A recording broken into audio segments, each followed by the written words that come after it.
Assalamualaikum warahmatullahi wabarakatuh. Bismillahirrahmanirrahim. Nausamin wa darsamin bismillahirrahmanirrahim. Sama khasabarhuddin biwasilati Syekh Muhammad Abdul Ghufran Al-Bandani radhiyallahu an al-Fatihah. A'udzubillahi minasyaitonir rajim. Bismillahirrahmanirrahim. Alhamdulillah malam ini kita bisa silaturahmi di Padepokan Al-Bawah, yakni yang di Cirebon ini diasuh oleh Tuan Guru Tatang, karena panggilan masyhurnya di sini itu Tuan Guru Tatang. Semoga anggota Al-Bawah selalu senantiasa diberikan rahmatnya Allah Subhanahu wa taala, diberikan kesehatan lahir dan batin serta dimudahkan segala urusannya. Amin Allahumma amin. Malam ini saya akan membacakan sejarah tentang ulama Nusantara, karena memang saya sangat semangat ketika membahas ulama Nusantara. Ternyata keilmuannya sangat luar biasa sekali. Kemarin Ustadz Mujib sudah menyampaikan bahwasanya termasuk Imam Masjidil Haram ada Syekh Junaid Al-Batawi, ini dari Batavia atau sekarang jadi Jakarta. Yang kedua ada Syekh Nawawi Al-Bantani, yang mana masyhur dengan panggilan Sayyidul Ulama Hijaz. Dan ini malam ini kebetulan yang ketiga, yakni menjadi Imam Masjidil Haram, adalah Syekh Ahmad Khotib Al-Minangkabawi. Ini beliau berasal dari Sumatera Barat, tetap ulama Nusantara lagi, bukan dari negara lain. Inilah sanad keilmuan ulama Nusantara mulai Sabang sampai Merauke, sangat luar biasa sekali. Syekh Ahmad Khotib Al-Minangkabawi, jadi beliau itu silsilahnya juga dari terah kerajaan, yang kedua yang jelas juga dari sanadnya kepada ulama-ulama Nusantara yang lain. Syekh Ahmad Khotib Al-Minangkabawi bin Abdul Latif bin Abdurrahman bin Abdullah bin Abdul Aziz Al-Khotib Al-Minangkabawi Al-Jawi Al-Maki Asy-Syafi'i Al-Athari. Jadi disinilah kenapa di sini Al-Jawi, padahal dari Sumatera Barat. Kemarin saya juga menyampaikan sejarahnya Syekh Daud Al-Fatani. Itu juga di situ belakangnya ada Al-Jawi. Makanya Abu Yamamah Al-Bantani kemarin menyampaikan bahwasanya Nusantara ini gudangnya marga. Coba kalau jenengan ke Medan, ada si Hombing, Hutapea, ya kan, saking banyaknya. Ini belum yang di Cirebon. Makanya pada saat ini kita harus bangga sebagai orang Nusantara. Disinilah kalau kita mengingat perjuangan daripada ulama-ulama Nusantara, pasti kita akan bersyukur sekali kita tinggal dan lahir di Nusantara ini. Memang ulama Nusantara, termasuk kami yang tadi sampaikan ada Syekh Daud Al-Fatani ini, kalau leluhurnya itu asli dari Sulawesi, dan beliau dilahirkan di Fatani ini di daerah Thailand. Jadi ulama yang Kamboja, Thailand, sampai Singapura, Malaysia, pokoknya mulai Aceh, belakangnya itu kalau di Timur Tengah dulu pasti ada Al-Jawi. Sejarahnya Syekh Ahmad Khotib Al-Minangkabawi, karena beliau juga imam masjid. Ada sejarah nanti kenapa sampai diangkat menjadi Imam Masjidil Haram. Kalau dari jalur ibu, ini bernama Limba Urai binti Tuanku Nan Rancak. Jadi di sini ada jalur bapak dan jalur ibu, yang mana kelahiran Syekh Ahmad Khotib Al-Minangkabawi Al-Jawi ini kelahirannya tahun 1860 Masehi dan meninggalnya sampai 1916 Masehi. Jadi beliau ini Syekh Ahmad Khotib Al-Minangkabawi ini setelah Syekh Nawawi Al-Bantani.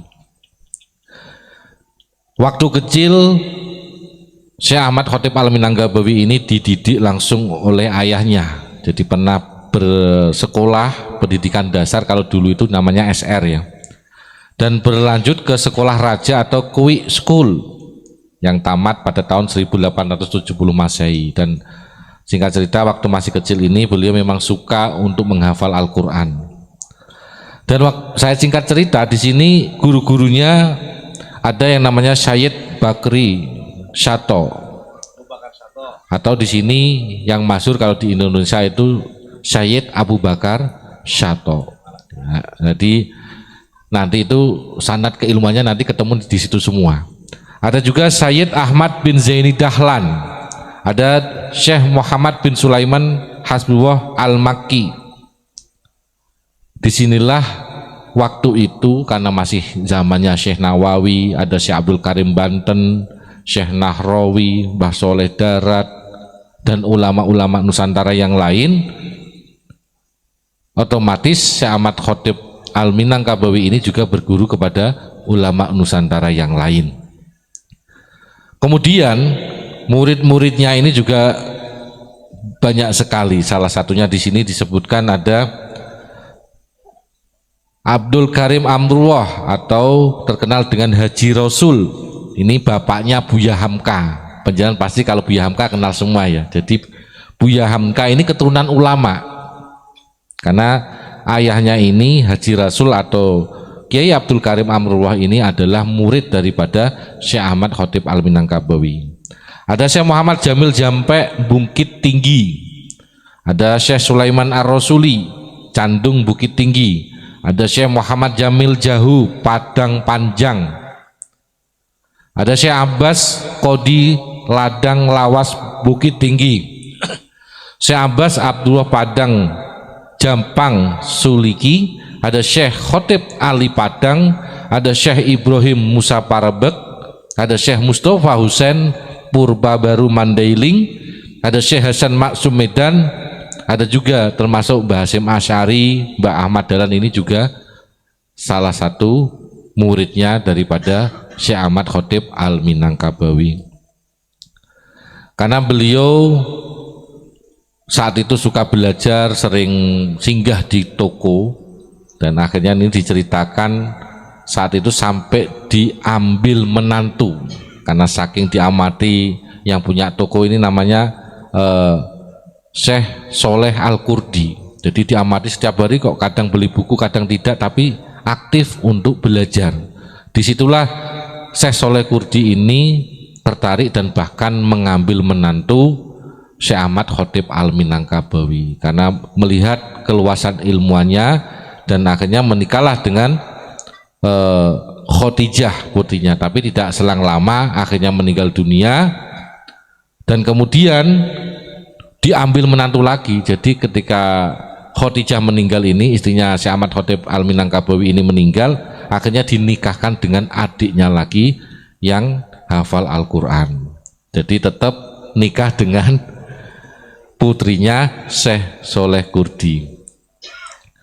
Kemudian di sini juga putra-putranya ini banyak yang menjadi orang-orang hebat. Ada termasuk di sini ada yang namanya Abdul Malik. Ini ketua redaksi koran Al-Qiblah dan memiliki kedudukan tinggi di Al-Hashimiyah Yordania, yang mana belajar kepada Syekh Ahmad Khatib Al-Minangkabawi ini tentang adab dan politik. Ada juga yang putranya yang bernama Abdul Hamid Al-Khatib. Ini seorang ulama ahli adab atau akhlak dan penyair yang terkenal, yang pernah menjadi staf pengajar di Masjidil Haram dan duta besar Saudi untuk Pakistan.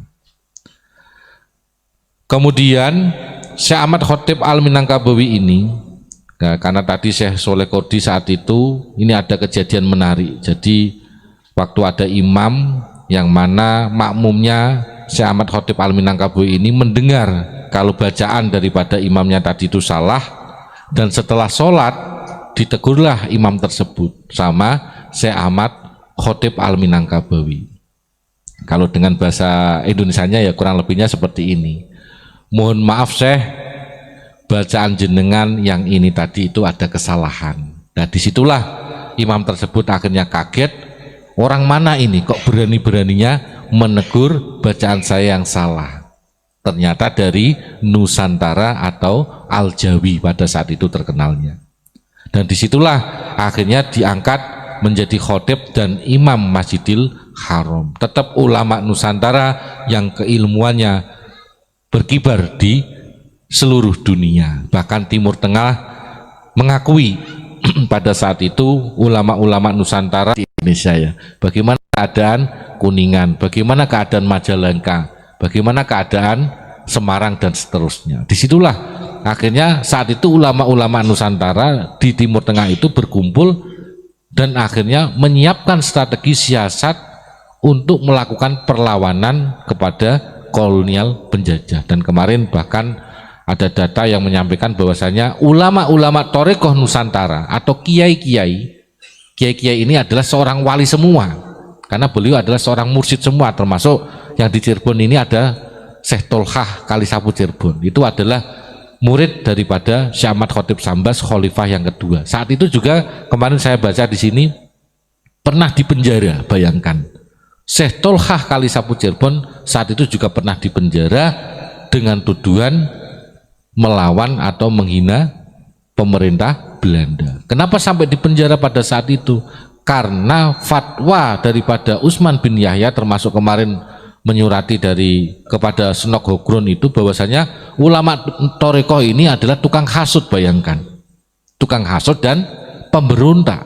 Betapa kejamnya pada saat itu Utsman bin Yahya sama dengan Senok Hogrun. Karena Senok Hogrun ini Abuya Muhammad Ghufran Al-Bandani pernah menyampaikan, dan itu sering saya dengar, tapi karena belum ketemu jawabannya saya diam. Pernah enggak dibahas Syekh Nawawi dikejar-kejar oleh golongan Ba'alawi? Tidak pernah dibahas. Nah, ternyata di buku ini saya membaca Senok Hogrun itu pernah menyamar sebagai orang Islam, berganti nama dengan nama Haji Abdul Ghaffar kalau nggak salah, Haji Abdul Ghaffar. Dan di situ beliau juga yang namanya Senok Hogrun ini juga pinter Quran, pinter hadis, karena nyamar pura-pura masuk Islam, akhirnya sampai ketemu dengan Syekh Nawawi, menginterogasi ulama-ulama Nusantara pada saat itu di Masjidil Haram. Itu sebelum geger ke Cilegon. Makanya dengan kejadian pada saat ini wajar kalau kita mengetahui sejarah pasti akan bisa menganalisa kenapa NU saat ini korat-karit atau diacak-acak oleh Ba'alawi Yahudi. Kenapa Jatman juga sama? Kenapa Indonesia seperti ini? Lupa dengan merah putihnya, malah yang dikibarkan bendera luar. Berarti di sini siapa penyakitnya? Ya penyakitnya jelas golongan Habib-Habib Yahudi tersebut. Nah ini mungkin sementara itu dulu, nanti biar ditambahi oleh Ustadz Ubad dan Ustadz Mujib. Terima kasih. Wabillahi taufik walhidayah. Wassalamualaikum warahmatullahi wabarakatuh. Salam Pancasila.